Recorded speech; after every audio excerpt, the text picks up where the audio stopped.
Why is this possibly the best shape for a trampoline, and why has nobody made one before?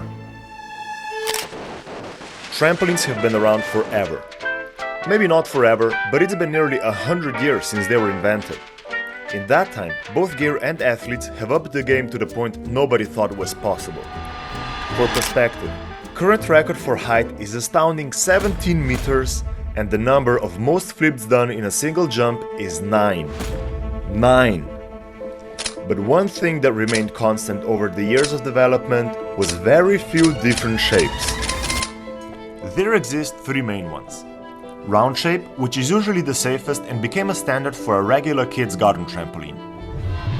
Then we have the square shape, which is spaciously really effective and is usually found in trampoline parks. And most common garden trampoline shape is a rectangle that has the best performance and became a standard on professional level, including the Olympics. There's a couple other different shapes too, including our octagon, and all of them make sense. But lately we noticed that G-trampers have started doing tricks and flips mostly on their back and belly, and they always try to do them in the far corner. Which got us thinking, is there potentially a better shape with narrower corners that could improve conditions for flipping and open possibilities we didn't know existed? But I get why nobody built it before. It's pretty clear you would need 6 really smart guys that are willing to commit to a really dumb idea that has a very high risk and super low reward factor. I don't know how we actually came up with this idea. They would also need to do a lot of redesigning of their existing octagon megatramp to turn it into a triangle, and on top of that make brand new custom joints to make it possible. Not only that, but they would also need to get a professional trampolinist on board. One that would preferably have already tried both world's cheapest and most expensive trampoline, as well as world's smallest and biggest trampoline. And there is no way a professional would actually agree to that. Right? Thanks, man. Good to see you guys. I think this is the most insane thing you could possibly do with the Mega Tramp, is turn it into a triangle. I've got a feeling the corners will give us some pretty good rotation. I have high hopes. My prediction is there's gonna be more tension in the corners. In the corners, there's gonna be a better snap. You're gonna feel a big difference between jumping in the corner or in the middle or on the side. We went into this project wanting to explore mechanics of trampolines and finding out how we can further improve the sport. In order to do that, our main hypothesis must turn out to be true. We predict the triangular shape of the trampoline will result in a very uneven tension in the net, with corners being really tight. If that is true, we can then test if a tighter angle does indeed result in a better snap, making conditions for flipping better. Also, we wish to play around with various double bouncers positions to better understand how each of them affect the flyer and if we can optimize positioning to maximize flipping potential. And after all of that, we wish to answer the ultimate question. Is this the trampoline of the future? Let's put it to the test. Is the tricycle trampoline worth his name? I hear it barking. It's screaming at me. It's in my head. Oh, it's a tiny one. As Šolar realized, trampoline with sides long 8 meters sounds bigger than it actually is. Due to geometry, its surface is barely bigger than 5 square and equals a square trampoline with sides long 5.2 meters and a round trampoline with radius of 3 meters. If the tension isn't even as we predict, the actual safe jumping space is even smaller. I mean, who wanna test it first? We'll let you do the honors. Fuck it. Go on then.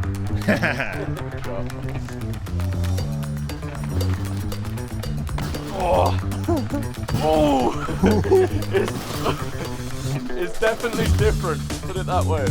Yeah, just for straight jumps, I feel like it's not the best. Nah. The difference in the tension here and in the middle is obvious. As long as you're in the middle, it's fine. I'm starting to travel. As expected, the tension in the net was more unpredictable than ever.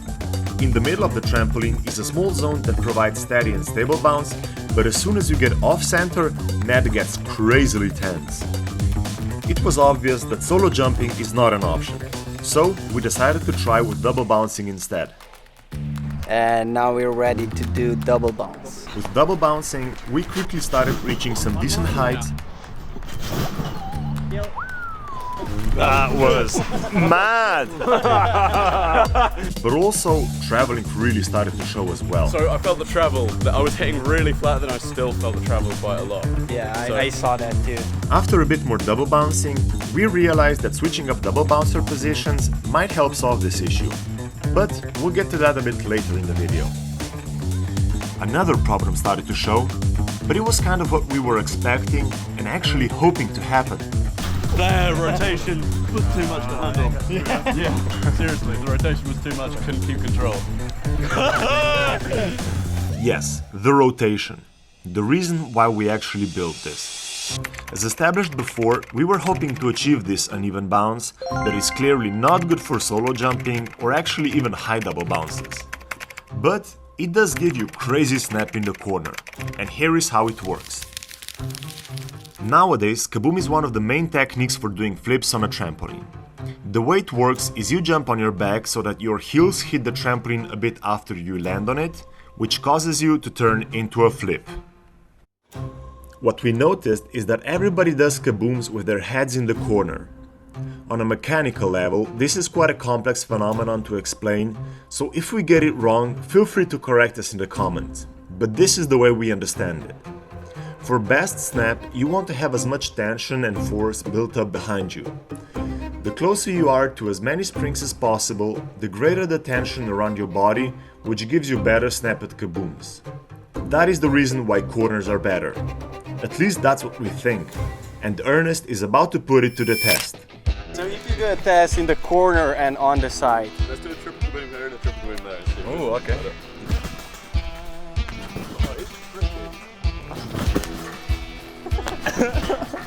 Way more than on 5s or anything. You definitely get better rotation in the corner. That's a really good example. 10 times better in the corner. I'm gonna try like soft belly bounces.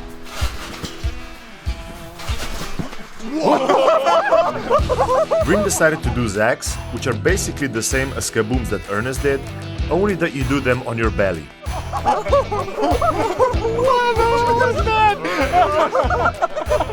What was that rotation?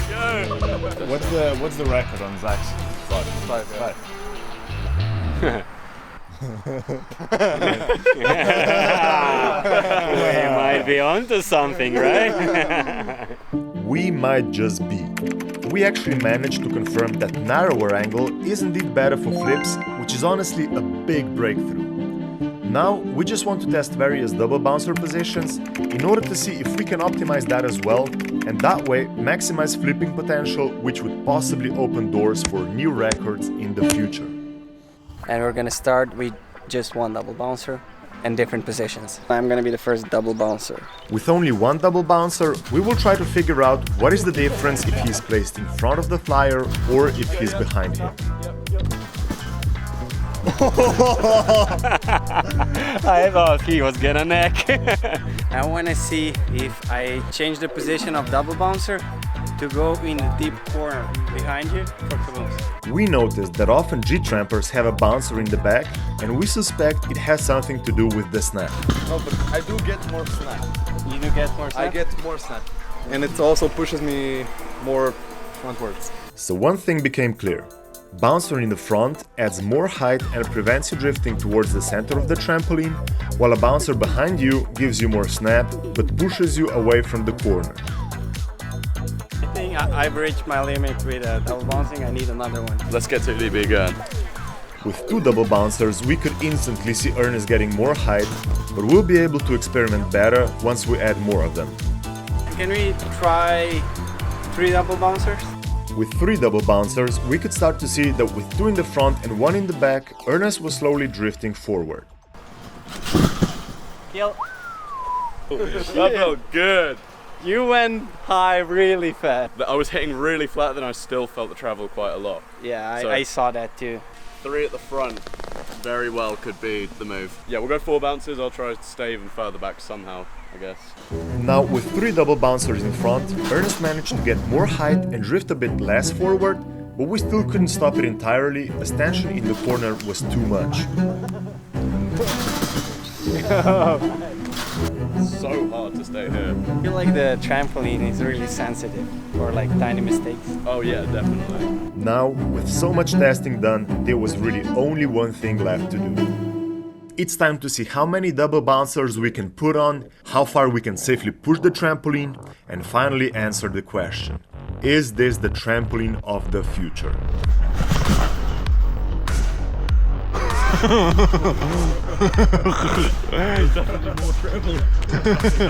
Naturally, Ernest threw down a quad like it was nothing. Beautiful. At some point, even he got surprised with the snap the trampoline was packing.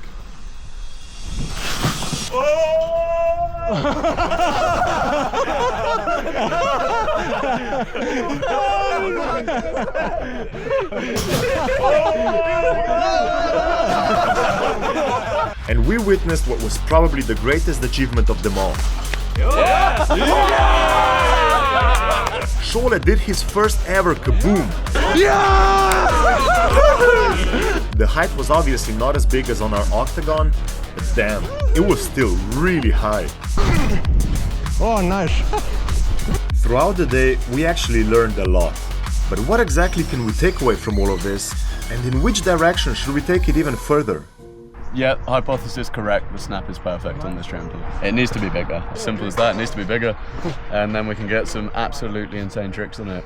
It would be the future of like DB kabooms. You're onto a winner, boys. You're onto a winner. Despite its crazy performance, the site is not sufficient. So it is obvious we will have to upsize it even further. What I'm thinking is, instead of having a triangular trampoline, having the Delta shape. Yeah. You can make it like square like that.